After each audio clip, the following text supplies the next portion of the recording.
अस्सलामुअलैकुम अल्लाहुम्मा सल्लि अला सय्यिदिना मौलाना मुहम्मदिन व अला आलि सय्यिदिना मौलाना मुहम्मदिन मुबारक वसल्लम वसल्लि अलैहि। करोड़ों लाखों अनगिनत अरबों दुरूद हो नबी करीम सल्लल्लाहु अलैहि वसल्लम की ज़ात अतहर पर कि जिनकी रहमत पूरी कायनात के ऊपर फैली हुई है। आज हम केमिस्ट्री में फर्स्ट ईयर केमिस्ट्री के न्यूमेरिकल्स का आगाज़ करने जा रहे हैं। बच्चे मुझे कह रहे थे कि सर आप हर वक्त फर्स्ट ईयर और सेकेंड ईयर के मैथमेटिक्स की वीडियो बनाते रहते हैं, तो केमिस्ट्री की बारी कब आएगी।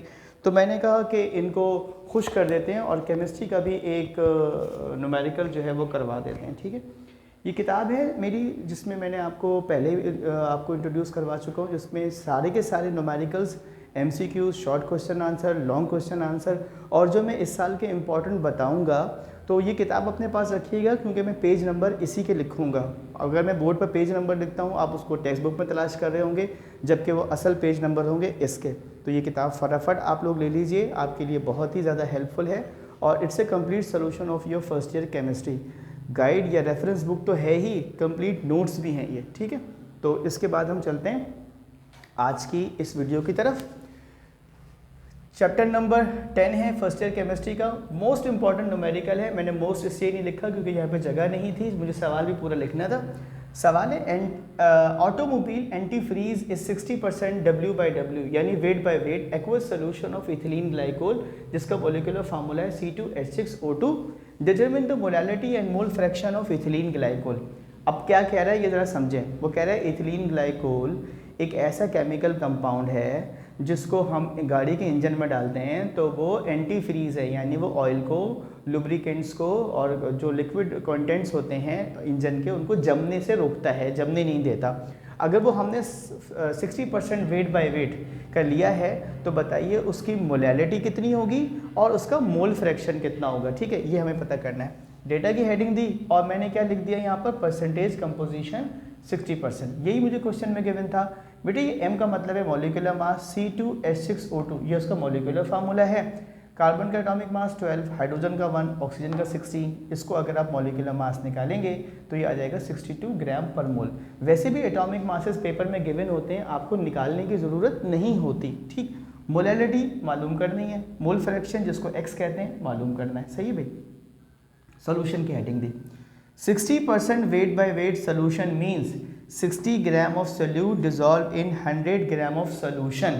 समझते हैं इस बात का मतलब? इसका मतलब ये है कि अगर आप 60% कहते हैं सोल्यूशन को तो उसमें 60 ग्राम होता है सोल्यूट और 40 ग्राम होता है वाटर। ये समझें बात को, दोनों को मिला के 100 होना चाहिए। तो मैंने क्या लिखा, mass of ethylene glycol 60 gram, mass of water जाहिर सी बात है कितना हो जाएगा 40 ग्राम। 40 को डिवाइड करूंगा 1000 से क्योंकि मुझे केजी में मास चाहिए, तो ये बन जाएगा मेरे पास 0.04 kg। ये हमारे पास आ जाएगा मास ऑफ वाटर या mass of solvent. Thank you very much Hasan.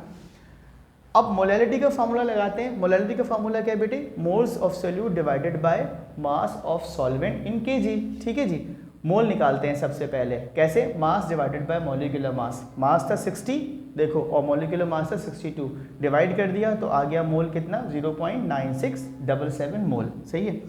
Molality मालूम करनी है। मोलैलिटी क्या थी, moles upon mass of solvent in KG. Moles ये आ गए, मास ऑफ केजी देखो ये सॉल्वेंट का ये रहा 0.04, तो ऊपर रखा 0.9677, नीचे रखा 0.04, तो आपके पास मोलैलिटी आ गई 24.19 मोल पर केजी। ठीक है जी, एक मसला तो हल हो गया। Now coming towards mole fraction. Mole fraction का फार्मूला क्या होता है, फार्मूला होता है moles of solute divided by total moles. अब पहले टोटल मोल का मतलब है वाटर का मोल भी निकालने पड़ेंगे ना, क्योंकि हमने तो इथिलीन ग्लाइकोल के निकाले थे। तो मोल्स ऑफ वाटर निकाल लेते हैं। कैसे, मास वही फार्मूला है अपॉन मॉलिक्यूलर मास, 40 वाटर का मास था डिवाइडेड बाय 18। अब यहाँ पर केजी में मत रख दीजिएगा क्योंकि मास इन ग्राम्स है मोल के लिए। 40 डिवाइडेड बाय 18 करूँगा 2.22 मोल आ जाएंगे बेटे। अब ये फार्मूला लगा दूंगा, moles of solute divided by total moles. Moles of solute कितना है 0.9677। टोटल मोल का मतलब है इथिलीन ग्लाइकोल के भी मोल और वाटर के भी मोल, दोनों को ऐड करना पड़ेगा। तो 0.9677 प्लस 2.22 ऑल टुगेदर ये हो जाएगा 3.1897। मोल से इथिलीन ग्लाइकोल के 0.9677 को डिवाइड कर दिया 3.1897 से, तो आ गया मेरे पास मोल फ्रैक्शन कितना 0.303। ऊपर भी मोल था नीचे भी मोल था, मोल से मोल कट गया, इसकी कोई यूनिट नहीं होगी।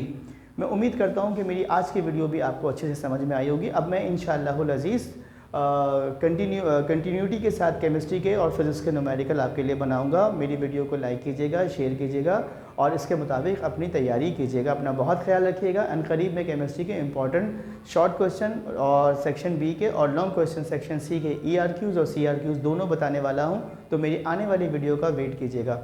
अल्लाह हाफिज़।